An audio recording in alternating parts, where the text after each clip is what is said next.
जय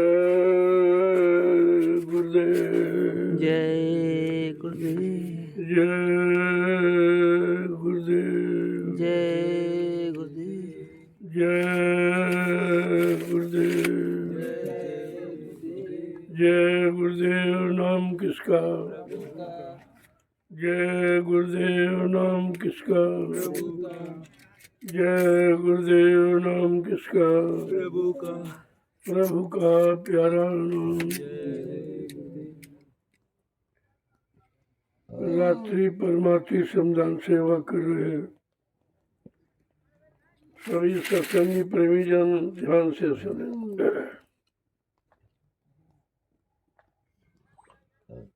कलयुग में संत महापुरुषों ने जीवों को परमार्थी लाभ देने के लिए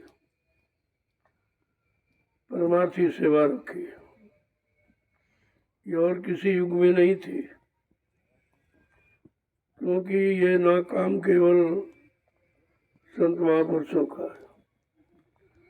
और संत महापुरुष कलयुग में आए, वो सतयुग त्रेता द्वापर में आए नहीं थे।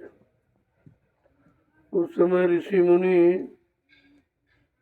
योगी योगेश्वर, तब अवतारी शक्ति ये आती है। शुभ कर्म कराने वाले तो आते जाते रहे, लेकिन परमार्थी लाभ देने वाले संत महापुरुष नहीं आए थे। वो इस कलयुग में आए। अभी लगभग 750 वर्ष पूरे होने जा रहे। सर्वप्रथम कबीर साहब आए थे। उन्हीं से संत मत चला, उन्हीं से संत नाम सुनने को मिला। 4 वेद 6 7 18 पुराणों में भी संत नाम नहीं है। ये जानकारी किसी को नहीं थी कि संत किसे कहते हैं, संतों का काम क्या है, संत कौन सा लाभ जीवों को देते हैं और कौन सी क्रिया करा के। तो जब संत पधारे कलयुग में, तो उन्होंने देखा कि इतने युग निकल गए, ये जीवात्मा बेचारी फंसी पड़ी है। इसको किसी ने निकालने का उपाय नहीं बताया और न जीवों को मालूम कराया। तो धीरे धीरे उनकी दया हुई। लाग दया कोमल से संता, संतों के हृदय में दया उठी। उन्होंने जीवों को ये परमार्थी लाभ देने के लिए जीवात्मा जगह परमात्मा से मिले, ये सच्चा रास्ता बताने का काम किया। जिन लोगों ने माना सोचा समझा लग गए, तो वो उनका काम हो गया। बाकी जो शंका संदेह मूल ब्रह्म रहे वो रह गए, और आज भी रह गए। वो तो सब थोड़ी चले जाएंगे, क्योंकि काल ने भी तपस्या करके भंडार मांगा है। जो चेतन भंडार जीवात्माओं का, ये काल की तपस्या किया और उनसे मांग लिया कि हमको राज चलाने के लिए चेतन भंडार दे दीजिए। तो उन्होंने दे दिया। अब उसने क्या किया, जीवात्माओं को फंसाने की सोची, क्योंकि पहले जीवात्मा आती थी चली जाती थी, कोई कर्म बंधन था नहीं, कोई कर्म किया नहीं तो बंधे कैसे। तो उसने सोचा ऐसे तो हमारी तपस्या का कोई मतलब नहीं है, ऐसे ही आती रहेंगी जाती रहेंगी। तो उसने क्या किया, सर्वप्रथम कर्मों का विधान बनाया, एक अच्छा एक बुरा, जिसे पाप पुण्य आप कहते हो। ये 2 विधान उसने बनाए, और इन 2 विधानों में सब जीवों को आके फंसा दिया। आपने सोचा कि भाई ये विधान बना है, जरा इसको करके देखें। कभी अच्छा किया, कभी बुरा किया, कभी पाप किया, कभी पुण्य किया, कभी शुभ किया, कभी अशुभ किया। इसी पाप पुण्य की बेड़ी में हम सब लोग करके फंस गए। जब फंस गए, समय लंबा निकल गया, तो जहाँ फंसे थे उसी को सत्य मान लिया।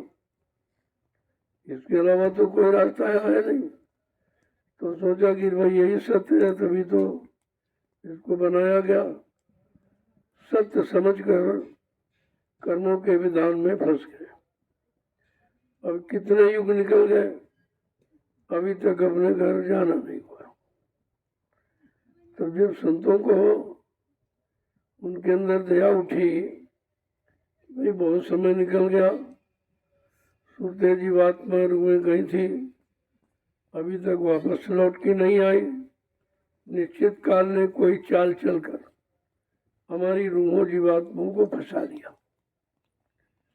तब वो लेने के लिए आ गए, इस कलयुग में पधारे कि चलो अपनी सुरतों रूहों जीवात्माओं को लेके आता हूँ, उनको नाम जात पर बैठाल कर उनको घर ले आऊंगा।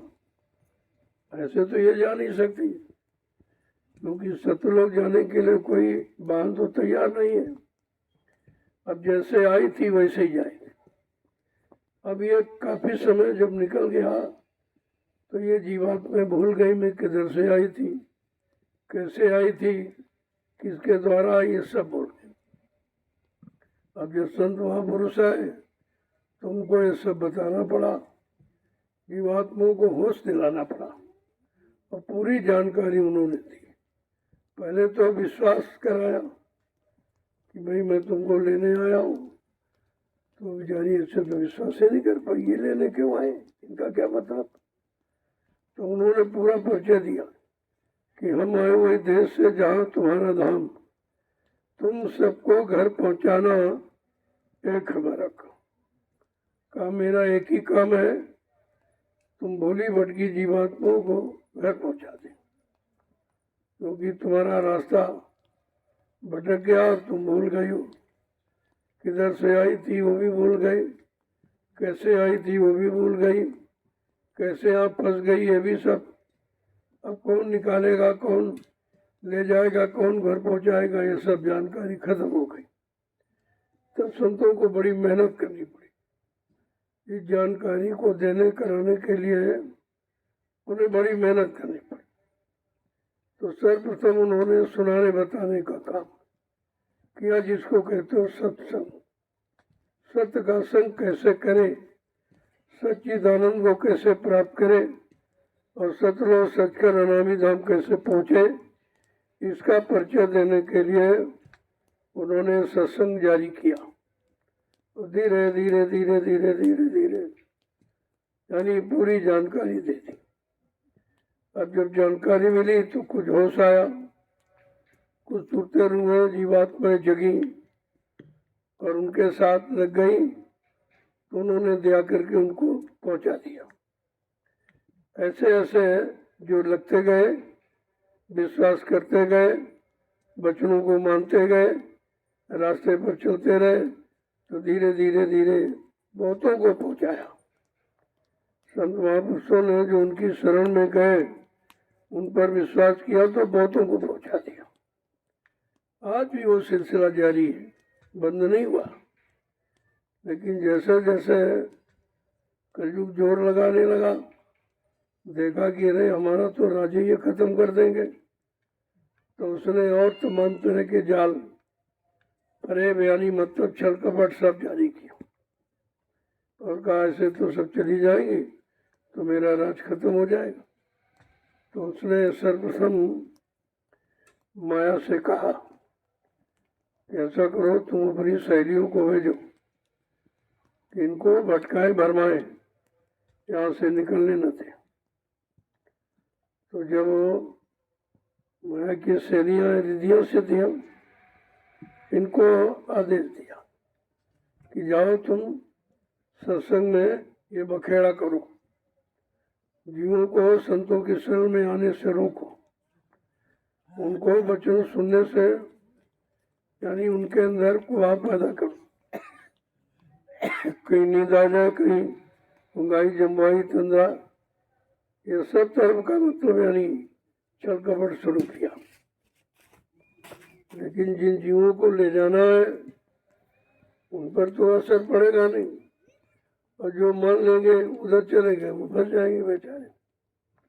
तो इसलिए मानने की बात जो रखी थी वो इसीलिए रखी कि कम से कम जानकारी ले लें और जानकारी लेकर अपने घर की तरफ चलने की तैयारी करें। तो धीरे धीरे धीरे काफ़ी समय लगा, क्योंकि सब सोई हुई थी, कोई जीवात्मा जगी थी नहीं, सब भटकी थी और सबको यही काल की व्यवस्था पर विश्वास था। इसी विश्वास में सब फंसी पड़ी थी। अब उनको इससे विश्वास हटाने के लिए, सही सच्चे रास्ते पर चलाने के लिए बड़ी मेहनत करनी पड़ी। बहुत परिश्रम किया संतों ने जीव को जगाने के लिए। ऐसे थोड़ी जीव जा सकता, अपने बल पौरुष से अपनी शक्ति यानी प्रदान करके धीरे धीरे उनको खड़ा किया और खड़ा करके घर की तरफ चलाने लगे। तो घर की तरफ जाने का रास्ता तो एक ही है, नाम आधार। नाम को पकड़ कर आई थी, इसी को नाम डोर शब्द डोर कहते हैं। इसी नाम डोर शब्द डोर कर पकड़ कर सारी सुरते रूपी जीवात्माएं सतलोक से मृतलोक पे आई थी। और जब लंबा समय हो गया तो भटक गई। इसी को सत्य मान लिया कि नहीं भाई यही ठीक है, यही ठीक है, और धीरे धीरे धीरे से फंसने लगी। और फंसते फंसते इतना फंस गई, इसी को सत्य मान लिया, यही ठीक है, यही हमारा घर है, यही हमारा देश है, यही हमारा मंडल है, मतलब यानी सब इसी को सच मान लिया और वो फंस गई बेचारी। अब जब संत आए तो उनको बड़ी मेहनत करनी पड़ी, क्योंकि फंसे जीवों को निकालना इतना आसान नहीं है। लेकिन जो निकालने आता है वो सब प्रकार की शक्ति बल उससे लेके आता है, उनको किसी से लेने उधार लेने की जरूरत नहीं। इसीलिए उनको समर्थ कहा गया। वो सब प्रकार का बल पौरुष शक्ति लेके आते हैं और जीवों को जगाते हैं, जगा के उनको घर पहुंचाने का काम करते हैं। ऐसे ऐसे संतों की दया जीवों पर हुई, और जो उनके यहाँ आ गए तो उनको रास्ता दे दिया और उनको कहा तुम इस रास्ते चलो, तुम्हारे घर जाने का रास्ता ये है और ये तुम्हारा घर है नहीं, ये तो काल माया का है। तुमको सिर्फ फंसाने के लिए यहाँ तमाम झंझट बना रखा, तो तुम समझ नहीं पाए। तुम समझते थे हमारी मदद करता है। अरे भाई काल कभी मदद नहीं करेगा, मदद करेगा तो क्या करेगा, फंसाने का मदद करेगा कि जीवों को फंसाओ, अपना राह चलाओ। जब फंसेगा तभी तो राह चलेगा। लेकिन जब संत आए तो उन्होंने जगाने लगे तो काल को बड़ी चिंता हुई।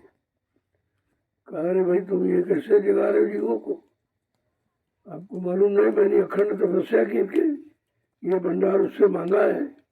कहा तो मांगा था तुमने, लेकिन जब भंडार दिया था सतपुरुष ने तो ये भी तुमसे कहा था मेरा एक संत बहुत संत सूरत ये नृत्य लोक मंडल पर आती जाती है, वो मानव चोले में आती जाती रहेगी, वो जीवात्माओं को जगाती रहेगी और घर पहुंचाती रहेगी। तुम्हारा इसमें कोई दखलंदाजी नहीं। तो कहा हाँ ये तो कहा था। तो वो पूछे भैया ये कैसे आप ले जाओ, जरा भी तो बताओ, तुम्हारे सब पास कौन सा साधन है, कैसे यहाँ से ले जाओगे? हमने फंसाने के लिए इतने जाल बनाए हैं और तुम उसे कैसे निकाल लोगे? तो कबीर साहब ने कहा भाई 5 नामों के द्वारा। जब 5 नाम की बात सुनी तो बड़ा हंसा। कहा कि तुम्हारे 5 नाम की आशा और हमारे यहाँ 84 भाषा, हमने 4 खान 84 लाख ये कर्मों का विधान फंसने का बनाया, तुम्हारे 5 नाम क्या करेंगे? कभी सर्वगरे मूर्ख, तू नहीं जानता है तेरी 84 एक नाम में सिमट जाएगा। जो पहला नाम आपको दिया गया वो काल भगवान का है। कहा सारी तेरी 84 एक ही नाम में सिमट जाएगी, 4 तो बाकी है भी। बस इतना कह के महापुरुष चुप हो गए। तो उसने कहा ठीक है ले जाओ ले जाओ, लेकिन एक बात उसने फिर कही, ये बताओ हमने जो दो बड़े बड़े जाल, लोहिया जाल लोहे से भी मजबूत मैंने बना रखे, उनको तुम्हारा सौदा भी नहीं तोड़ पाएगा। तो धीरे से फुसला कर पूछ लिया, कहने भाई कभी सामने पूछ लिया भाई कौन सा तेरे जाल है। तो कहा एक दौलत का एक औरत का, ये दो जाल को तुम्हारा साधक नहीं काट कर इनकार नहीं करेगा, और आज भी जीवन से इनकार नहीं करता कभी, ये दो चीजों से कभी इनकार नहीं करता और लोग इच्छा भी नहीं भरती कभी। तो ऐसा नहीं भाई उसका राज कोई खत्म करने का इरादा नहीं है, लेकिन अपने जीवों को निकालने के लिए वो फिर कसर भी नहीं रखते। तो ऐसे यह सिलसिला बना और आज भी बना हुआ, और धीरे धीरे धीरे धीरे तुमको ये सब सिखा के पढ़ा के करा के आपको धीरे धीरे अलग किया जा रहा। वैसे इतने जन्म तुमने लिए हैं, कभी अच्छा तो किया नहीं, क्योंकि अच्छा यहाँ था ही नहीं। पाप के सिवा तो आपने कुछ नहीं किया, बुरे के सिवा आपने कुछ किया नहीं है, और बुरा करते करते बुराई में इतने बन गए अब निकलना मुश्किल है। तो संतों ने बड़ी दया की जीवों पर, तरह तरह के रास्ते बनाए भाई इसको कैसे निकाला जाए, इस पर कर्मों का बोझा बोल लदा है, उस कर्मों के बोझे से कैसे अलग किया जाए। तब उन्होंने सेवा के बारे में सोचा कि ये और तो काम नहीं कर पाता, क्यों कभी किया नहीं इसने, भजन कभी किया नहीं है, सत्संग कभी सुना नहीं है, और कोई काम तो कभी इसने किया नहीं। चलो हो न हो कि छोटी सी सेवा से इसका काम कर दिया जाए। तब ये सेवा का विधान कलयुग में संत महापुरुषों ने रखा, और वो भी कौन सी सेवा, परमार्थी सेवा। वैसे सेवा आप तो रात दिन करते हो, परिवार में बाल बच्चों के लिए खेती है, दुकान है, दफ्तर है, बिजली व्यापार मजदूरी है, तो आप करते ही रोजो, लेकिन वो बाल बच्चों की सेवा, समाज की सेवा, देश की सेवा, क्या भी मान और सम्मान अधिकार पाने की सेवा है, मतलब निस्वार्थ नहीं है, इसमें भी जीव का स्वार्थ लगा हुआ। तो संतों ने कहा भाई ये स्वार्थी सेवा से थोड़ी जाएगी, इसको तो परमार्थी सेवा का ज्ञान कराया जाए, और परमार्थी सेवा की जानकारी दी जाए, और परमार्थी सेवा में इसको लगाया जाए, तब ये धीरे धीरे धीरे धीरे कर्मों के बोझों को उतार कर अपने घर की तरफ रवाना हो जाएगी। ऐसे नहीं जा सकते। तब ये परमार्थी सेवा संत महापुरुषों ने जीवों के कल्याण उद्धार के लिए रखी। आज आपको उसका विस्तार से आपको लाभ दिया जा रहा कि भाई कैसे करोगे, किस तरह, तो उसका धीरे धीरे धीरे धीरे करना सिखाया, बताया कि जिस सेवा में तुम्हारा कोई निजी स्वार्थ न हो वो परमार्थी सेवा हो। अब आप ये मिट्टी डो रहे हो, आपको कोई स्वार्थ नहीं इसमें, और न कोई अधिकार कि भाई हमने मिट्टी डाली जमीन हमारी हो गई, ये हमारा हो, कुछ नहीं, कुछ नहीं।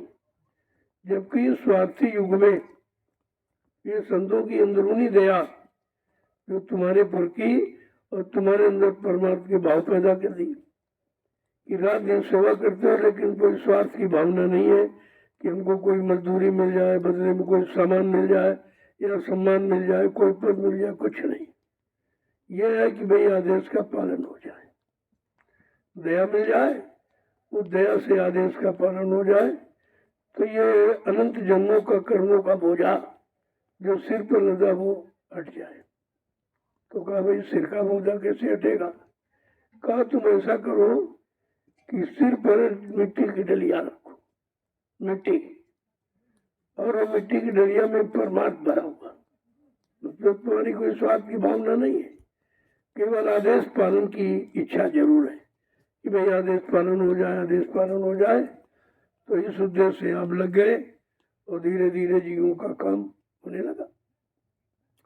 तो यह सब विचारधारा कैसे आपके अंदर आई कि अगर आप संतों की शरण में न आए होते, उनकी दया न मिली होती, उन्होंने ये सरल सेवा न रखी होती, तो आप यहाँ टिक ही नहीं सकते, तुम उनके पास टिक नहीं सकते। क्योंकि ज्ञानाग्नि इतनी प्रबल होती है, नाम की चिंगारी, कि वहाँ जीव का ठहरना बड़ा मुश्किल है। लेकिन वो किस तरीके से संभाल के रखते हैं, एहसास नहीं होने देते, उसको किसी तरह का डर भय होने नहीं देते, और धीरे धीरे धीरे धीरे उसकी संभाल करते रहते। जैसे कुम्हार को देखा आपने, जब कच्चे घड़े को अच्छा रूप देता सुंदर, तो बड़ी पिटाई करता है, लेकिन उसकी पिटाई देखने में है, अंदर में वो दया का हाथ लगाए रहता, और बाहर की चोट अपने हाथ पर लेता। देखने वाले कहते थे भाई घड़े को बहुत पीट रहा, बहुत ठोक रहा। अरे कच्चे घड़े में कहाँ इतनी दो, तो एक बार पीटने से टूट जाएगा। लेकिन जो दया का हाथ लगा है वो काम करता है। वही रोके इस तरह से तुम्हारा ये कच्चा घड़ा, ये पंचभूति शरीर कच्चा घड़ा है, और ये तो टूटने में देर नहीं लगती, और आपको हटने भागने में भी देर। कितने लोग हट गए, भाग गए, जबकि कोई परीक्षा नहीं ली गई, कोई कसौटी नहीं की गई, किसी तरह का कुछ सामान नहीं मांगा गया, फिर भी लोग बेचारे भाग के टिक नहीं पाए। तो कितना कठिन है रास्ता देखिए। लेकिन अब ये जिनको देना है उनके अंदर भाव पैदा करेंगे, उनके अंदर भक्ति का भाव पैदा हो जाएगा। भक्ति माने आदेश पालन होता, आदेश पालन की इच्छा उनके अंदर जगी कि नहीं भाई कुछ न कुछ तो आदेश पालन करेंगे, चलो और तो कुछ नहीं कर सकते, चलो इनके आदेश हुक्म का पालन तो कर लेंगे, इसमें कोई कठिनता नहीं। इसलिए उन्होंने ऐसी सरल सेवा रखी कि गरीब से गरीब, अमीर पढ़ा लिखा, अनपढ़, हिंदू मुसलमान, कोई आ जाए सबको शरण का लाभ मिलता है। तो ये रास्ता खोज के रखा गया जीवों के लाभ के लिए। और तो कलयुग का जीव नहीं कुछ कर सकता, बहुत कमजोर है, बहुत गंदा है, इसके बस की कोई बात नहीं। चलो इसको छोटी सी सेवा से जोड़ दिया जाए। अब वो देखने में तो छोटी सेवा की मिट्टी डरिया ढो रहे हैं, लेकिन तुमको भी नहीं मालूम ये मिट्टी जहाँ पड़ जाएगी, वहीं पर आगे आने वाले भविष्य में लोग इसी मिट्टी पर बैठकर भजन करेंगे, सत्संग सुनेंगे, सेवाएं करेंगे। तो कितना बड़ा लाभ इस मिट्टी का है। लेकिन समझोगे जब मिट्टी को मिट्टी नहीं आदेश मानोगे। मिट्टी तो हिंदुस्तान में सभी मिट्टी है, और मिट्टी सेवा आप घरों में खेतियों में खेती में करते हो, लेकिन ये लाभ उसमें नहीं है। उसमें तुम्हारी कोई परमार्थ की भावना नहीं है, उसमें तुम्हारा निजी स्वार्थ है कि भाई मिट्टी उठाएंगे, बनावट करेंगे तो खेत में अनाज पैदा होगा, बाल बच्चों खाने काम आ जाएगा, कुछ बेच लेंगे पैसा हो जाएगा, उसमें तो स्वार्थ भरा हुआ। लेकिन इस मिट्टी में को आपको कोई स्वार्थ नहीं। तो जब सिर पर रख के ले जाओगे, जहाँ सिर पर अनंत पाप कर्मों का बोझा लदा, वो धीरे धीरे धीरे धीरे हटने लगेगा। ऐसे ऐसे कर्मों के बोझों को अदा किया जाता है। वैसे यहाँ कोई रास्ता नहीं है, कर्मों की सजा किसी ने माफ की ही नहीं। काया से जो कारज होई, बिन भोगे बचे नहीं कोई। जो शरीर इंद्रियों से आप अच्छा बुरा पाप कर डालोगे, उसको आपको भोगना पड़ेगा, और यहाँ कोई माफ नहीं कर सकता। न राम ने माफ किया, न कृष्ण ने माफ किया। उनका तो इतिहास है, कृष्ण राम ने अपने पिता दशरथ को नहीं माफ किया था। एक छोटी सी हत्या श्रवण कुमार की हो गई धोखे में, लेकिन माफ नहीं किया। कहा नहीं भाई, मैं कर्म के विधान में बंधा हूँ, तुम्हारे कर्मों की सजा दे सकता हूँ, अच्छे की अच्छी और खराब की खराब, दोनों कर्मों का फल, न इसका उसका आदान प्रदान, न उसकी उसकी अदायगी होगी। ये नहीं पुण्य से पाप की अदायगी हो जाए, ऐसा विधान नहीं है। उसका पुण्य का फल अलग और पाप कर्म का फल अलग, दोनों का अलग अलग फल। तो इसलिए संतों की दया जो आप आज को मिल रही है, इससे इसकी कमाई कर लो, और ये बोझा नहीं ढो रहे हो, अपने कर्मों का बोझा ढो रहे हो। ये समझो हम अपने हमारे सिर पे तमाम जन्मों के कर्म लदे हैं। इस डलिया के द्वारा कितना बड़ा काम कराया जा रहा, कितने बड़े बोझे को उतारा जा रहा।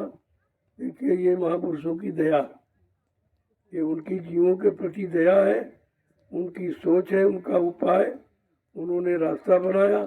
अब इस रास्ते पर जिनको विश्वास हो जाए और आदेश में लग जाएंगे, उनका काम हो जाएगा, और बाकी ऐसे रह जाएंगे। वो हंसी मजाक मस्करी करने वाले तो छूट गए, आज भी छूट जाएंगे और छूटते चले जा रहे हैं। आए भाग गए, आए भाग गए। तो कहा भाई कोई संत मत में कोई बिरला ही टिकेगा। इतनी बड़ी भी भीड़ आपने मथुरा में देखी, कितने टिके, सब भाग गए। और अभी तमाम भाग रहे हैं, अभी कितने भाग जाएंगे।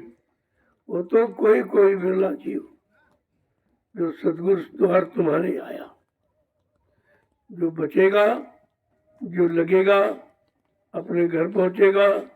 ऐसा कोई बिरला ही विश्वसनीय जीव हो जाएगा। लेकिन बताया सबको जाता, समझाया सबको जाता, करने का मौका सबको दिया गया। अभी तो आप प्रेमी ऐसे जिन्होंने कभी सेवा की ही नहीं, उनका क्या होगा? उनको पता नहीं कितने जन्म लेने पड़ेंगे, उन्हें भी नहीं मालूम है कितने जन्मों का कर्मों का बोझा था, वो कैसे निकलेगा होता मालूम नहीं। और बताया जाए तो उनको विश्वास है। ऐसे जीव हुए हैरान, ऐसे जीव हमेशा परेशान रहते हैं, परेशानी के कारण को समझते नहीं है और परेशानी से दूर होना चाहते नहीं है, तो परेशानी कैसे जाएगी। इसलिए मौका मिला है, जितना हो सके उतना करो। तो जितना करोगे उतना आपको मिलेगा। ये नगद सौदा है, जितना आप सेवा करो उतनी फल ले लीजिए आप। यहाँ उधार नहीं रखा जाता, यहाँ नगद सौदा। अब तुम्हारा इतना किया हुआ है तो उसमें थोड़ा बहुत खरोच जैसी आ गई, तो इतने आपने कर पाए, ज़्यादा तो आप नहीं कर पाए हो। लेकिन कोशिश ये क्या करो कि जितना ज़्यादा हो जाए और जितनी जल्दी हो जाए उतनी जल्दी कर्मों का बोझा उतर जाए। पता नहीं है शरीर मिले मिले न मिले, और इसी से कर्म बोझा उतार सकते हो, पंचभौतिक शरीर से। शरीर तो संसार में बहुत है, पशुओं के, पक्षियों के, जंगली जानवरों के, कीड़ों के, सब शरीर पाए हुए, लेकिन उन शरीरों में ये अधिकार नहीं है कि अपने किए गए पाप कर्मों के बोझे को उतारे। उसमें केवल भुगतान करने का अधिकार है। करते रहो, भोगते रहो, करते रहो, भोगते रहो, लेकिन छुटकारा नहीं मिलेगा। ये पंचभौतिक मानव शरीर छुटकारा पाने के लिए मिला। अगर महात्माओं की बात समझ में आ गई और लग गए तो काम बड़ा सरल है, बहुत सरल है। लेकिन विश्वास करना बड़ा कठिन है।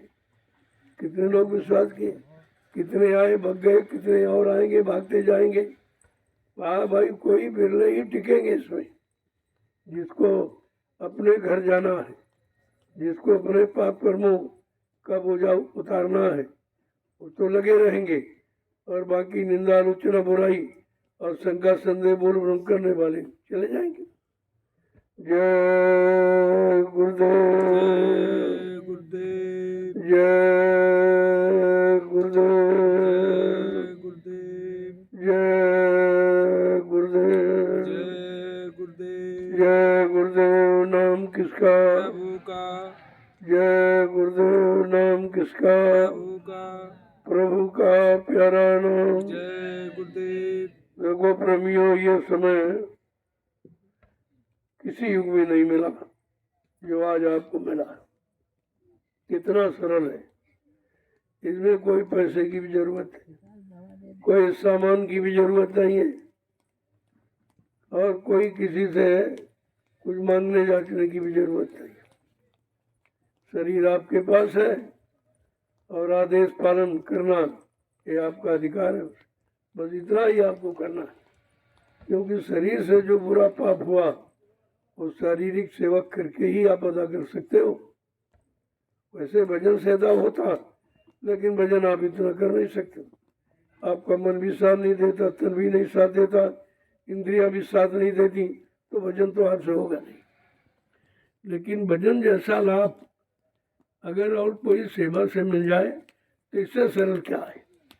आज पूरा हिंदुस्तान देख रहा है और बेचारा फंसा पड़ा, लेकिन उसको मालूम नहीं, वो समझता गंगा नहाएंगे पाप उतर जाएंगे, जमुना नहाएंगे उतर जाएंगे, तीर्थ में जाएंगे, मूर्त में जाएंगे, ये पूजा करेंगे, वो पाठ करें, लेकिन ये रास्ता कर्मों की अदायगी का नहीं है और ये किसी ने आपको बताया नहीं। और जीव बेचारा किसी भूल भरम में फंसा पड़ा और जीवन जा रहा, जीवन व्यर्थ में कितनों का चला गया, नदी में डूब गए, उधर मर गए, उधर शरीर। अरे भाई ये तो शरीर बार बार नहीं मिलेगा, अब की बार मिला है तो इससे पुनः काम बनाओ, इधर उधर मत अटकाओ भटकाओ, नहीं ये चला जाएगा फिर आपको मिलेगा नहीं। इसलिए जब संतों की शरण में जीव जाता तब उसको सच्चा रास्ता मिलता, सच्ची पुण्य मिलती है।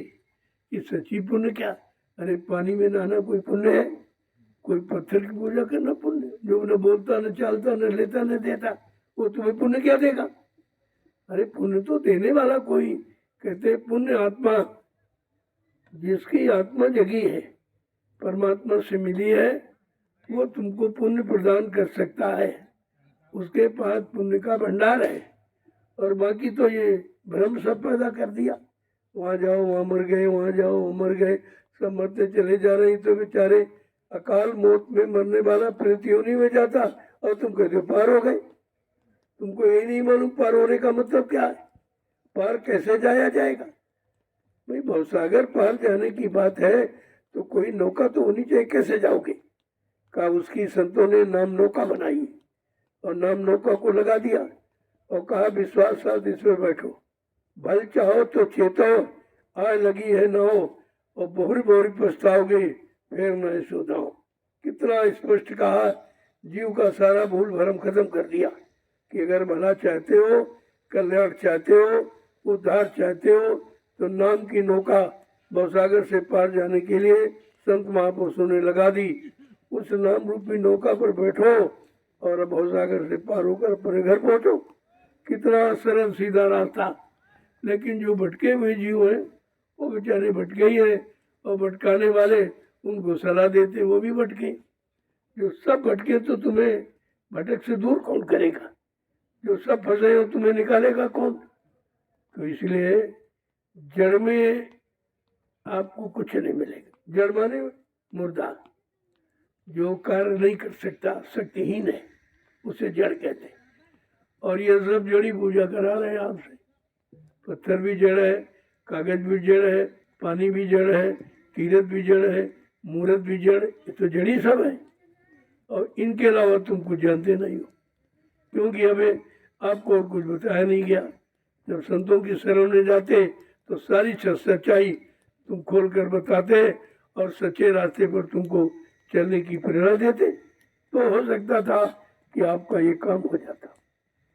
आज सारा हिंदुस्तान देख रहा लेकिन समझ नहीं पा रहा, क्योंकि सेवा तो सबके समक्ष हो रही और रात में हो रही, क्योंकि रात में सब घरों में है, इसलिए कि सब देखें और सब समझें और सब इसका लाभ उठाएं, इसलिए ये रात्रि में रखा गया। रात में कोई आदमी नहीं काम करता, सब बने बने घरों में, और ये सीधा प्रसारण हो रहा। और देखना चाहिए लोगों को, तो ये रात में कर रहे क्या बात है? रात में तो कोई नहीं करता, ये रात में कर रहे हैं। कहीं ये कर नहीं रहे, इनसे कराया जा रहा। इनको मालूम नहीं था रात और दिन कुछ नहीं, कर्म में रात दिन सच होता है।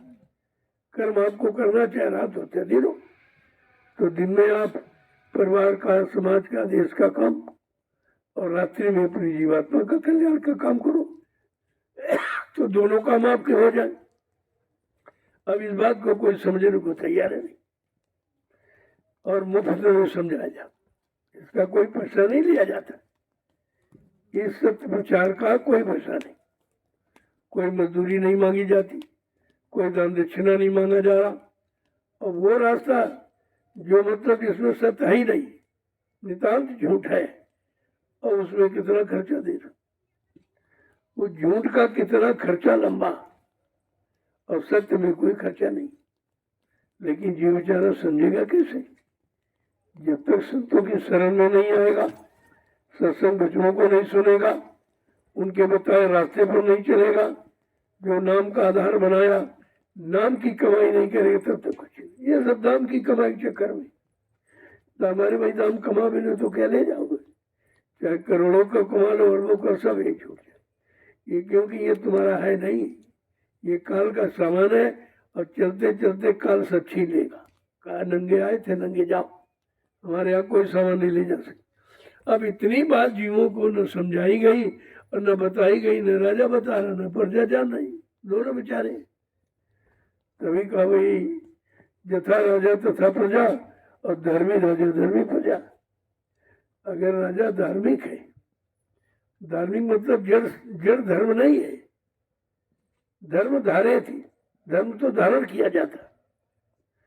अभी यही तक नहीं बताया लोगों को धर्म क्या है। किसी विद्वान से पूछो कि धर्म क्या है तो आपसे यही कहेगा पूजा करो, पाठ करो, तीर्थ करो, व्रत करो, हवन जब तक गंगा स्नान करो।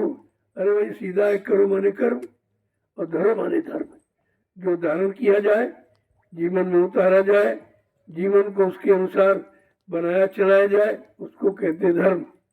तो धर्म की परिभाषा जब उन्हीं को नहीं मालूम तो तुम्हें क्या बताएंगे। और इसे पाखंड में आपको लगा दिया, इस पाखंड में उलझा दिया। अब पाखंड कभी सत्य होता नहीं है। तो ये सब जानकारी लोगों को दी जा रही है, ऐसा नहीं है। ये रात में संदेश क्यों हो रहा, ये रात में सेवा क्यों दिखाई जा रही, ताकि आपको देखने का, सोचने का, समझने का, करने का एक मौका मिल जाए। ये मौका है। जय गुरुदेव।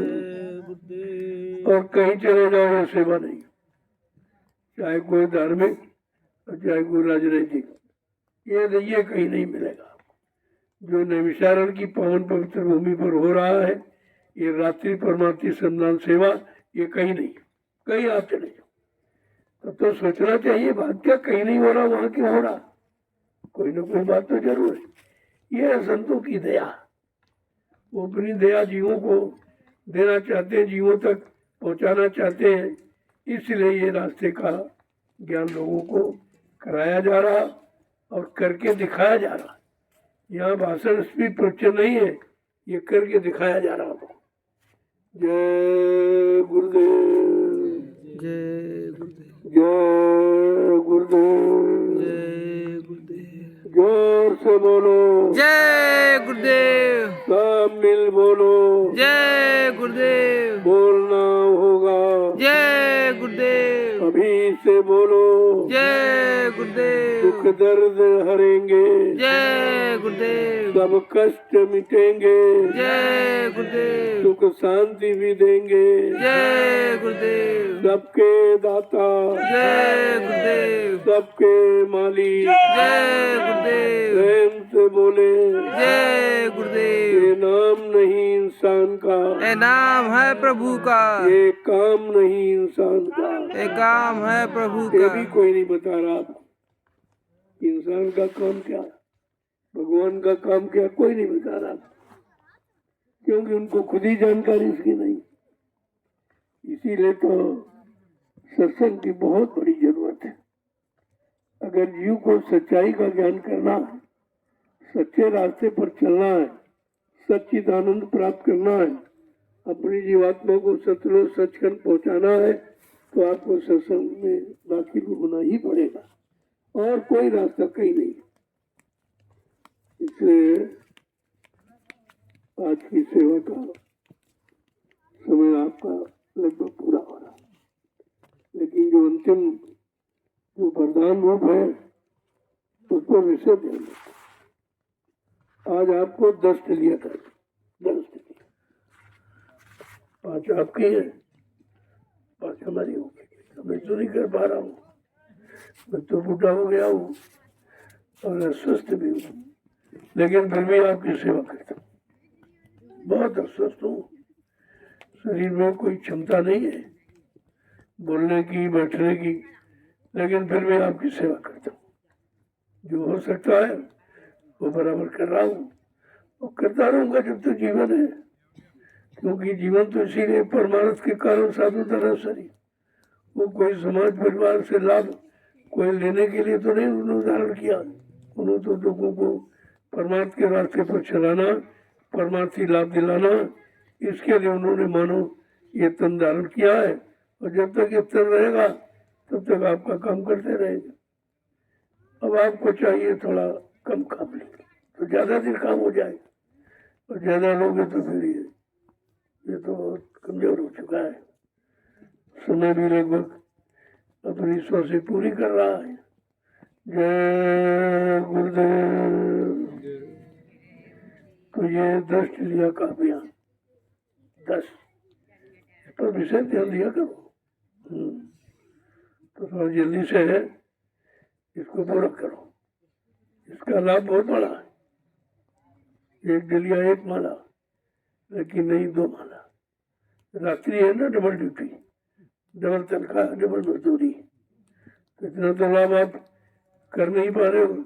20 माला तुम करिए, वो भी सो जाते हो, कहीं मन भाग जाता है, कहीं इधर उधर हो गए। लेकिन यहाँ तो आपके बीच 10 डलिया हो ही जाएंगे, तो 20 माला तो आपको मिल ही रही। ये तो माला आपको मिलती जा रही, तो ले लीजिए आप। और इसमें भी लोग छूट जाएंगे बेचारे, जो सोने वाले और सोते रहेंगे, जो जाके सो पावे, और जो सोया वो खोया। मतलब घरों में सो रहे, इधर क्या। ये संदेश तो पूरे हिंदुस्तान में जा रहा, और संत मत के सभी प्रेमियों के लिए जा रहा। इसमें कोई भेदभाव नहीं रखा गया, सबके हित का, सबके भले का। और कहीं कोई ये काम कर नहीं रहा। इसको जो सबको अपनी अपनी जरूरत, किसी को मान की, सम्मान की, सामान की, धन की, इसकी जरूरत है, और यहाँ जरूरत है नहीं। यहाँ जीवों के भले की भलाई की जरूरत है, भाई इनका भला हो जाए। इसलिए उनकी जरूरत में, इनकी जरूरत में अंतर है। इनकी अपनी कोई जरूरत नहीं। क्या गई चिंता मिटी मनुआ बेपरवाह, जिनको कछु न चाहिए वो शान के साथ। जिनको चाह इच्छा तो कुछ है ही नहीं। अगर चाह इच्छा है तो जीवों के कल्याण की है, क्योंकि ये जीव के बारे में जानते हैं कि मानव पंच भौतिक शरीर में जीवात्मा आई है, ये अवसर बार बार नहीं मिलेगा। आपकी अगर छू गए और भ्रमित हो गए और किसी के बहकाने बरमाने में आ गए, लोभ लालच में, तो ये मानव अनमोल शरीर आपका व्यर्थ में चला जाएगा, फिर आपको मिलेगा नहीं। जय गुरुदेव। तो जल्दी से अभियान को थोड़ा तेजी पकड़ो, जल्दी पूरा करो, और बाद में ये जो लाभ है प्रसाद रूप, उसको जरूर दे रहो। और इसमें सबको शामिल होना चाहिए। कोई प्रेमी जो आश्रम पर है, आश्रम का फल जब भी मिलेगा जब आप सेवा करो। बिना सेवा कोई फल नहीं है। ऐसे तो आते रहो, जाते रहो, और भंडारे की रोटी खा के भोजन रात के चले जाओगे, मिलेगा कुछ नहीं। ये संत मत है, ये ऐसे नहीं देता है, ना ऐसे किसी को मिलता है। वो तो करनी प्रधान है। जब तक करनी नहीं करोगे तब तक आपको कोई लाभ नहीं मिलेगा। संत मत कथनी पर विश्वास करता ही नहीं, करनी पर विश्वास करता। कौन सी करनी? करनी करो मार मन डालो, इंद्रिय भोग विचारो, इतना काम करो तुम अब की, फिर आगे की सतगुरु जानी। अगर सतगुरु की दया लेना चाहते हो तो आपको ये हुक्म आदेश पालन करना पड़ेगा। और नहीं करोगे तुम जानो, तुम्हारा काम जाने। ये तो नहीं कहोगे हमारे लिए कोई रास्ता नहीं सोचा गया, हमारे लिए कोई सरल उपाय नहीं बताया गया, हम सब कमजोर जीव थे, क्या करते कहते। तो ये तो काम सभी कर सकते, ये 10 डलिया तो सभी डाल सकते। और 10 डलिया का कितना बड़ा लाभ, सुमरन के बराबर लाभ। और कौन सा लाभ आप चाहते हो? जय गुरुदेव।